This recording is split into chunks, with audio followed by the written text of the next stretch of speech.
Welcome to Samba Samba. Enjoy the video. You start by picking the right image and placement. Choose a file with resolution close to your screen to avoid blur. Save it in Pictures or Desktop so you can find it fast.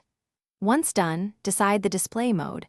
Fill for full coverage, fit for aspect preservation, or center if you want borders. Make sure to note whether you have multiple monitors. Different modes behave differently across screens. This first step prevents scaling artifacts and speeds the remainder of the setup. You now open Settings and go to Personalization, then Background. This is where control lives. Select Picture as the type, then browse to the exact file you saved. Click it and Windows will show a preview. Next, choose the mode, Fill, Fit, Stretch, Tile, or Center, and watch the preview on each monitor so you confirm positioning.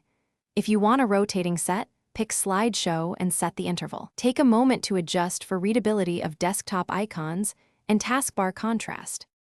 You finish by confirming the lock screen and desktop are set as you want. These are managed separately, so check lock screen settings. If the wallpaper reverts or won't stick, make sure theme sync is off or that no third-party app is overriding your choice. Turn off sync, reapply the image, then reboot if needed. For multi-monitor setups, right-click an image in File Explorer and choose which display to assign it to. A quick troubleshooting tip: disable conflicting wallpaper managers. Thanks for watching. Consider subscribing if we helped you.